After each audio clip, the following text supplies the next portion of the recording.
Today's scripture lesson comes from the Gospel of Luke, and it's the story of Mount of Transfiguration.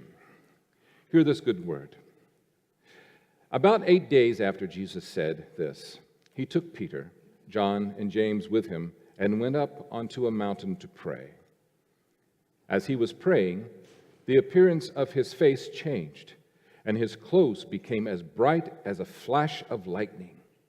2 men, Moses and Elijah, appeared in glorious splendor, talking with Jesus. They spoke about his departure, which was about to bring to fulfillment at Jerusalem. Peter and his companions were very sleepy, but when they became fully awake, they saw his glory and the 2 men standing with him. As the men were leaving Jesus, Peter said to him, "Master, it is good for us to be here. Let us put up 3 shelters, one for you, one for Moses, and one for Elijah." He did not know what he was saying. While he was speaking, a cloud appeared and covered them, and they were afraid as they entered the cloud. A voice came from the cloud saying, "This is my Son, whom I have chosen. Listen to him." When the voice had spoken, they found that Jesus was alone. The disciples kept this to themselves and did not tell anyone at the time what they had seen. It seems like in life, anytime there's going to be a major transformation, there's a mountain involved. I mean, after all, Moses had to go to Mount Sinai to get the 10 Commandments. You have Elijah, the prophet, going to a mountain to discover that God was not in the earthquake, and God was not in the fire, and God was not in a mighty wind, but in a still small voice. We have the proverbial mountaintop experience, right, where we want to search for the meaning of life. So we go to some Himalayan mountain and we climb the peak to get there to sit at the feet of a guru who's going to answer that question. What is the meaning of life? Mountaintops, transformations, revelations all seem to go together. And it's no different in this story either. Jesus took his 3 disciples, went to the mountain to pray. And while he was praying, something miraculous happened. The disciples witnessed Jesus in his complete and most purest energy, speaking with 2 old saints who had passed on to help Jesus to find clarity about fulfilling his purpose. You see, this is what happens with clarity.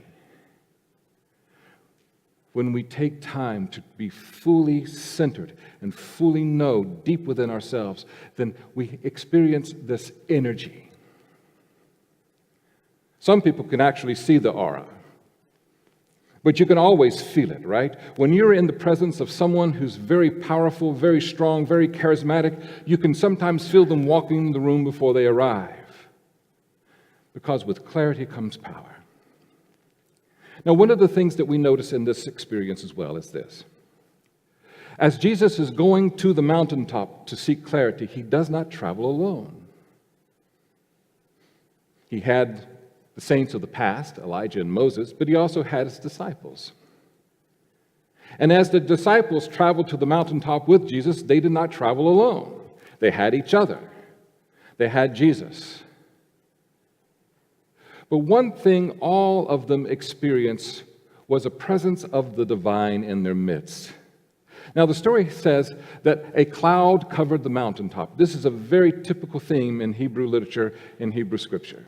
It's called a theophany, an appearing of the divine. If you remember with Moses and the children of Israel, it was a cloud by day that led them and fire by night. So a theophany, the presence of God, covered the mountaintop. And the disciples, in typical fashion, responded with fear. And then the voice in that cloud said, "This is my Son. Listen to him." Why? Why listen? Look at the example of Jesus. It's when we choose to step outside of the busyness and all the noise that's around us and inside of our head. It's at those times that we discover clarity of purpose.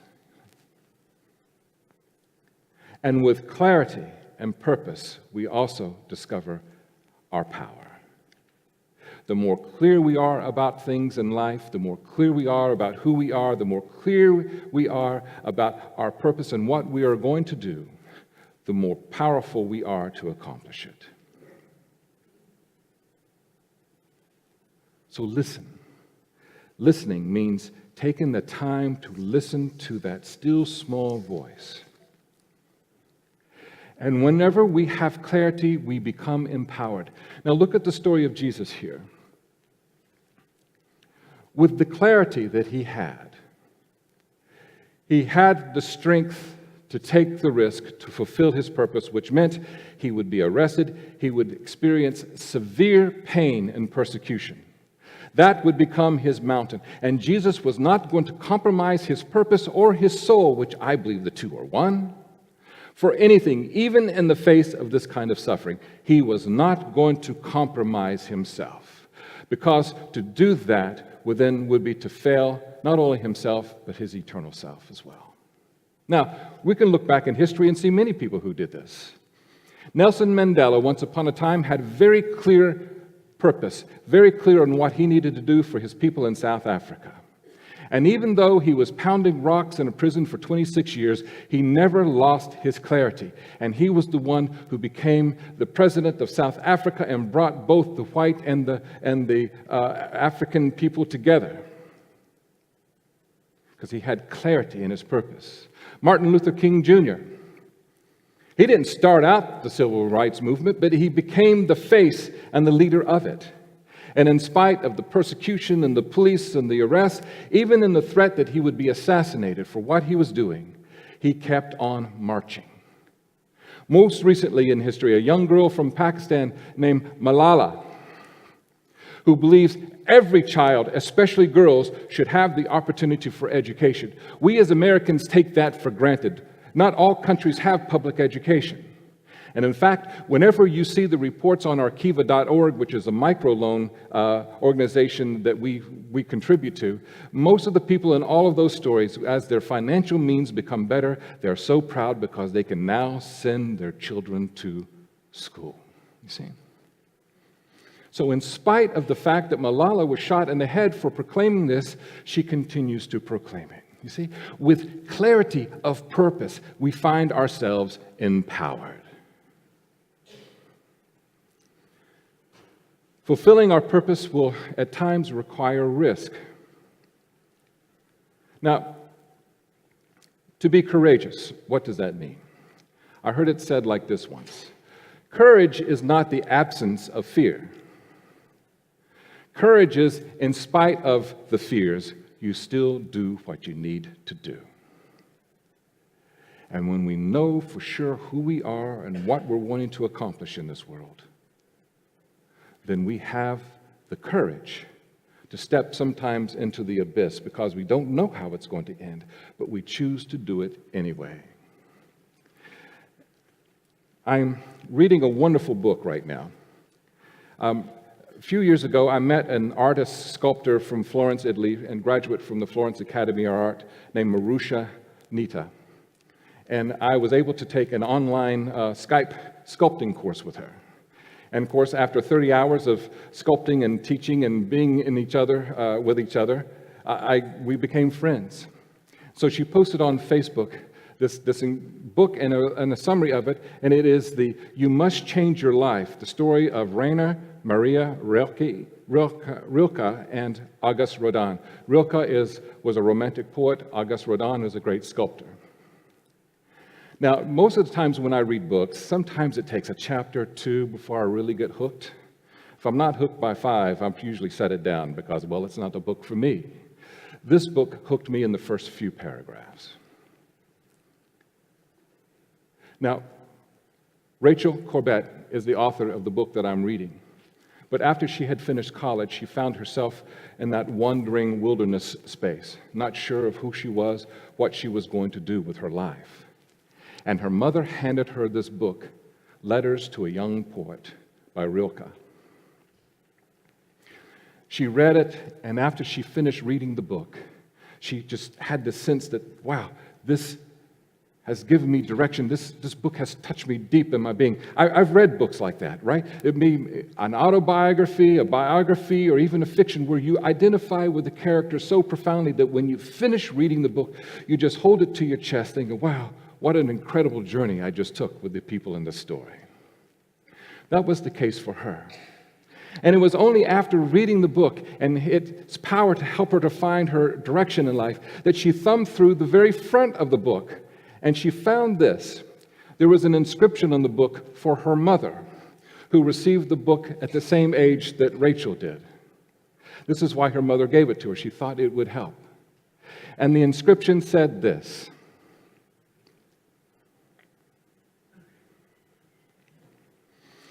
"Perhaps all the dragons in our lives are princesses who are only waiting to see us act just once with beauty and courage.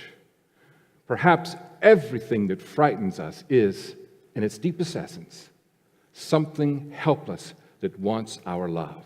And this was a famous quote from Rilke. Then the person who gave Rachel's mother the book continued on with this: "Go," it seemed to say. "Fling yourself at the unknown. Go where you're uninvited and keep going." Hooked me. I'm hooked. It inspired me. I hope it inspires you to take the courage, to take the risk and have the courage that you need to keep going and doing. Don't allow fear to step in your way. Now, there is another set of stories that also inspire me. HBO created a series years ago from a book called Band of Brothers. I love the series. It's World War II. It's about the first paratroopers in the United States Army. And the group that we follow in the story is Easy Company, who on D-Day parachuted behind the enemy lines. Easy Company was always at the tip of the spear of whatever engagement they were in. They were always the ones leading the way. And what is interesting about this documentary is that some of the men in the story, in the 10 episodes, were still alive, so they would interview them. The men who actually experienced what you were seeing in the movie, they were able to interview them. And one of them is, and that is really the focus of the story around it, is Captain Richard Winters. Now, watching this man in the movies and also seeing him interviewed in real life, you will find him to be incredibly, incredibly inspiring. He had just like this calm demeanor about him, this confidence, this clarity. And one of the many reasons why I love this series is because he reminds me so much of Bill Sims, those of you who remember. That same kind of presence, that's just that constant rudder in this life and in this world that just guides you wherever you need to go. Well, Easy Company found themselves in the Battle of the Bulge. They were right there. If you know anything about that, the Germans had created a counteroffensive, and they threw everything that they could at controlling the land and the roads to a port in Belgium. If they had that, they could then supply all their armies, and if they could take it, they probably would have won the European theater. So the men in Easy Company, along with other allies, dug in the forests of Ardennes, and they were constantly, for months, bombarded, bombs flashing, bursting. Many of them lost their lives. Many of them lost their lives. But they hung in, and they won the day. And when the Allies were finally able to catch up and to liberate and to fill that area and then to push the German counteroffensive back, it led to the end of World War II. In the series, after the Battle of Bulge is done, you have Captain Spears, who was a fearless warrior and leader. Fearless! Talking to this wonderful, powerful, courageous man, First Sergeant Lipton. And they've survived the Battle of the Bulge, and they find themselves in a chapel, and there's a girl choir singing. And then the scene then takes place.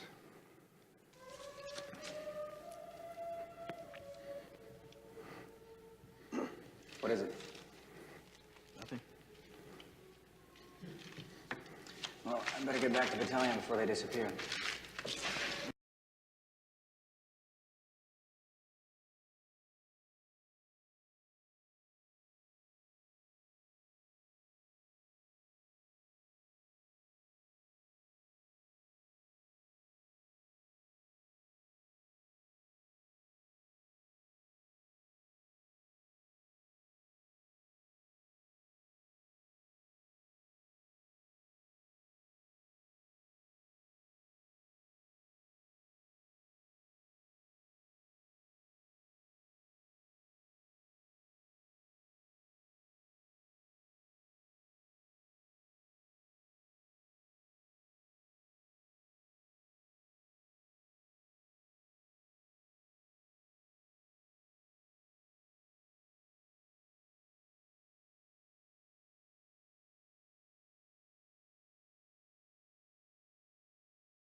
Windermere Union Church. For me, First Sergeant, now Lieutenant Lipton, reminds me of you. You are that character. You see, First Sergeant Lipton, when their commanding officer was absent, he just was not there to be a combat leader, and his men were struggling. It was Lipton who went to foxhole after foxhole, checking in on the men, making sure they had what they needed, to doing all that he could to keep their spirits up, going and intervening whenever he heard complaining and people talking about how bad things were. He would go in and he would say something to bring their spirits back up, you see. He made sure they had what they needed. He made sure that he did everything he could do to make sure they survived that siege. And the thing about it is he didn't really know consciously what he was doing. He was just being himself. He wasn't going around saying, well, if I were a commanding officer, what would I be doing right now? No, he just did what he needed to do every day to inspire his men to hold that ground. And that is you, Windermere Union Church.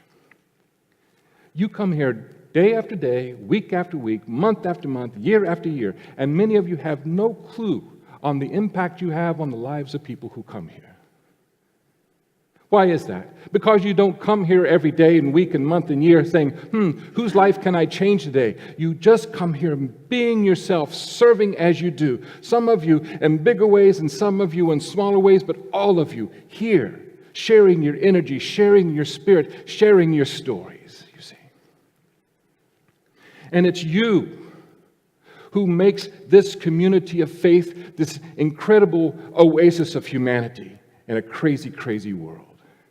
It's you.